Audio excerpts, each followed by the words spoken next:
They went for a decidedly more electro rock kind of approach. A lot of samples and beats and stuff on this album, and still a little bit of guitar here and there, as was evidenced by that song. But anyway, Gary Flanagan is here with me in the studio tonight. He just performed a few songs live, and thanks for coming up, Gary. Oh, it's my pleasure, Derek. All right, excellent. So this is not your first time in Halifax. You've been here a couple times before. Yeah. This is probably, I think, the second or third show I've done in Halifax, and I love coming down here. The crowds are always very enthusiastic and very responsive to what I do, and I just love the vibe down here. It's a great vibe. I noticed you've played 3 all-ages shows. All of your shows here have been all ages so far. Yes. Is that how you do it in St. John normally? I've done some all-ages shows in St. John. Actually, just a couple of weeks ago, I had an official CD release party for my new disc, Future Fashion, and that was an all-ages show, and that show went over incredibly well. The camaraderie and just the general vibe in the room that night was just amazing. It was a very magical night, one that I'll probably carry with me for the rest of my life. And but I've also done some 19-plus shows, and but to be honest, I think I do find that the younger crowd seems to be the most responsive to what I do, which is kind of ironic, because the music I do is inspired by a decade of music that they probably weren't even around to experience. Well, yeah, we were talking about that earlier tonight, and you know what I mean. I always thought that as well as your music goes over with the younger crowd, it seems like it would be something more appropriate to people maybe in their late 20s or early 30s. Yes, exactly. But yet the young kids totally seem to take to it. Yes, exactly. Yes, and I couldn't be happier. It's great. And as I had mentioned earlier, there's a lot of synth pop bands coming up now. Very young people, who are heavily inspired by the 80s and by new wave, and I think it's great. And you're on a compilation now, too. That compilation just came out a couple of weeks ago. That was put out by the Moonshine label in the States, and I was extremely honored to be included on that CD. It features one of my new songs from my new disc, Metro Boulot Dodo. Oh, yes. That's a good one. The French rap. Yeah. And anyone who is listening that saw the show tonight knows what that one's about. Great song. The compilation, as I say, was put out by Moonshine, and I'm on there with some very impressive company. I see Ladytron's on there. Ladytron. That's been a favorite, very much a regular staple of my playlist for the last little while, the Light and Magic CD. Yes. Excellent CD. And of course, I think I was extremely honored when I found out that Sig Sig Sputnik were on that compilation. You know what? I forgot to dig out the Sig Sig record, but I will. It will be played before the night's through. There's no question about it. Yes, we've got the old what is it? Love Missile F-111. F-111. That's the one. I was an obsessive Sig Sig Sputnik fan back in my high school days, so when I found out I'd be appearing on a compilation with them, I couldn't believe it. That's awesome. That's awesome. I wish we had a copy of the comp here, actually, because I'd like to hear what Sig Sig are sounding like in the 21st century, yes. Where I guess they always figured they were from the future. Yeah, exactly. But so how did you get into playing music like this? What is your own musical background? Because, I mean, were you rocking out in 1981 with the Human League, or how does it work? Well, that's a great question. Back in the 80s, well, if in particular 1981, I was only like 9 years old, and I really wasn't interested in what was on the radio. I think I was listening to like the Muppet Show records and Disney records and things like that. I didn't really start to discover new wave until like my late teens, early 20s, actually. So in essence, that whole movement kind of bypassed me when I was, at the time, I think I was just too young to appreciate it. But I've gone through a lot of changes over the year musically. A lot of people think that I only listen to electronic, but actually my collection includes everything from the Sex Pistols to Leonard Cohen to Johnny Cash. It's a little bit of everything. I love all forms of music, really. Yeah, I've been writing songs for about 9 years now, and it's been a blast. I've met so many great people through music. Music to me is such a positive thing and such a unifying thing. So I remember reading somewhere that your earliest attempts at recording were more of like ambient soundscape type music. Yeah, which is a far stretch from what you're doing now. Yeah, exactly. When I first started recording, I think the first recordings I ever made, I was about 18, and it was just like ambient soundscape kind of stuff, using tapes of distorted and processed noise. I think I was aiming for a very sort of minimal Vangelis kind of sound. I was heavily inspired by that sort of approach. But yeah, it was very soundscapey and quite different from what I'm doing now. What were some bands that you were listening to around that time, besides? Well, believe it or not, back in my high school days, I was very heavily into a lot of cyberpunk. I listened to a lot of like Skinny Puppy, Ministry, Front 242, that sort of thing. And I guess just over the course of time, my taste started to lean a bit more towards the pop-oriented material. Yeah, I can kind of identify that with that myself. I sort of followed a similar pattern, going from like more hard edge kind of music to more poppy music. So I think that's pretty common. Sure. Yeah. But yeah, I discovered a lot of bands. Like I eventually, actually, my whole life was changed by one article in an issue of Keyboard magazine. This article in Keyboard magazine, which I believe was published in 1989, talked about cyberpunk. And in that article, they went back and they said, well, we can trace the origins of cyberpunk back to, and they started to mention all these great bands like Gary Newman and OMD and Human League. And I guess through that article, I thought, well, I think I'll check these bands out. And a lot of those bands went on to become my all-time biggest influences. I mean, Depeche Mode have been an enormous influence on me. If anybody ever hears the album Speak and Spell, which was the very first album that came out in 1981, that's had a phenomenal influence on me.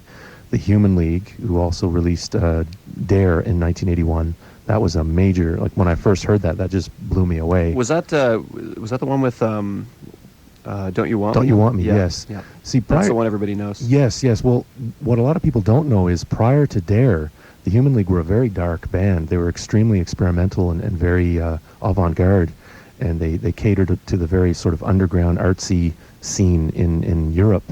And with the release of Dare, they had a complete change around. Two of the guys left to form Heaven 17, and Philip Oakey, the lead singer, recruited a couple of girls he met in a nightclub and asked them to join the band, and made their direction more popish. And wasn't one of them in the Rosillos? Yes, I believe that's Joe Callis. Yeah, that's right. That's right. It's great you know that. Yeah. A lot of people don't know that. Yeah, that's true. A lot of the punk rock fans I've talked to that like the Rosillos a lot are kind of surprised that one of them ended up in the Human League. Yes. But sure enough. It's interesting. I recently saw a documentary called Made in Sheffield. The Human League were from Sheffield in the north of England. And this documentary is all about the music scene in Sheffield from the late 70s to the mid 80s. And it's a great documentary. I would recommend anybody to try and track it down and see it sometime. It really goes back and shows the formative years of the Human League, Cabaret Voltaire, all these great bands who came from Sheffield. And there's actually a funny anecdote in there about Def Leppard were also from Sheffield. Oh yeah. And in one of their early shows, believe it or not, the Human League opened for Def Leppard. Oh boy, that I think surreal would come to mind. Well, moving from Sheffield across the Atlantic to the fair town of St. John, I'm not going to come on the air and disparage St. John, but I've never, in my sort of following local music over the last 15 years or so, I've come to think of St. John as kind of not exactly a synth pop mecca. No, it's not. St. John was always was to me like it was sort of the metal town, like it was a very metal oriented scene, like bands like Hemlock and Lizard, yes, or Deadcore, bands like that. Those are the bands I always associated with St. John, and it is a very industrial town for very much for those who haven't been there before, and I'm just wondering, like, is there any? Do you think that the surroundings that you live in, like, sort of have shaped the way that you do music, like the kind of music that you play? Well, that's a very interesting point, because getting back to Sheffield, they commented about that a lot in the film, that they grew up, like, Sheffield is a very industrial, blue collar kind of city with, famous for its steelworks and mines. And one of the gentlemen from Heaven 17 commented about that they grew up with those sounds constantly ringing in their ears. That was embedded in their self-conscious, and that had a very formative effect on what they were doing musically. And I think in a certain parallel, that can be also said for St. John. St. John certainly doesn't have a huge electronic scene, although I must say it's been growing quite a bit in recent in recent months, which I'm very happy to see that. But I think in a similar way, as you had mentioned earlier, St. John is famous for being very, classic rock, very metal, very punk.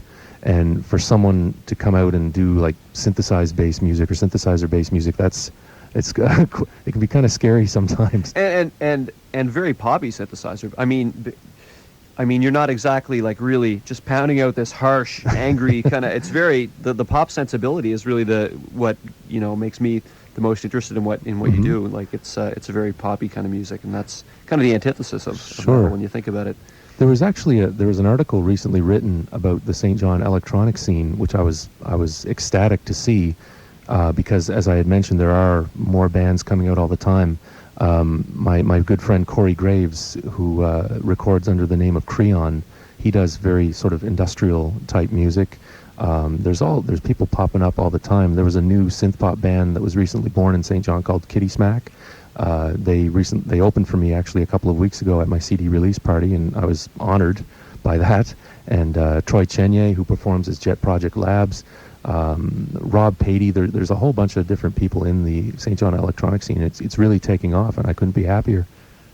Well, I was going to ask you a question about what inspires you lyrically to write what type of lyrics do you write, and what sort of inspires you that way? That's a great question. I've been writing ever since I was about 6 years old. Writing comes very naturally to me, and I think as far as inspiration goes, I'm heavily inspired by people, the people around me, people I meet. I think people are a fascinating source of inspiration when it comes to songs.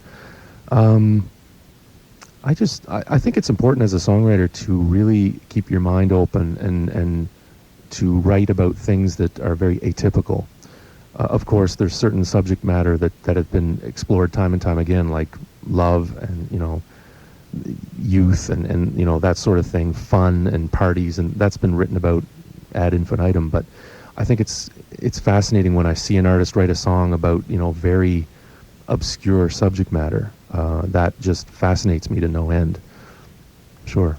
I know this was a song that didn't have any lyrics that you performed tonight, but the one about the vampires have taken over McAllister Place. Yes, that was a pretty good example of even though there were no actual lyrics in the song, what the song was about, I still thought was pretty interesting.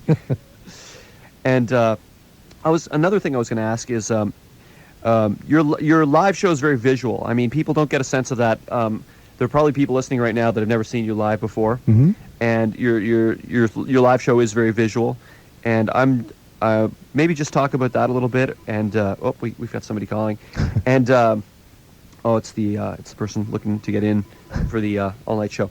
But yeah, just talk a bit about your live show, what you do on stage, and what your thoughts are about touring and where you've played. And yeah, sure.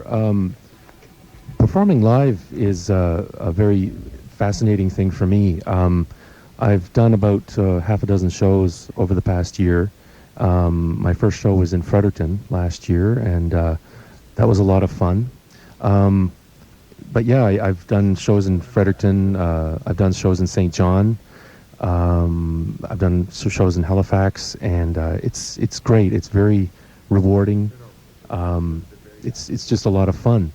And I'd love to do as many live performances as I can in the future. I'd like to do more shows across Canada, like in Toronto and Montreal.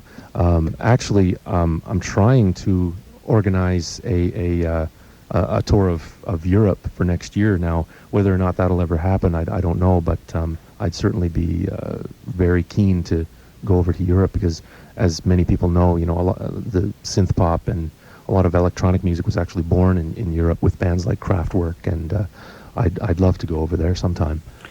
Yeah, Kraftwerk is, I think, a pretty crucial band in that. Yes, very much so. Not the most. Are you familiar with a band called Silver Apples?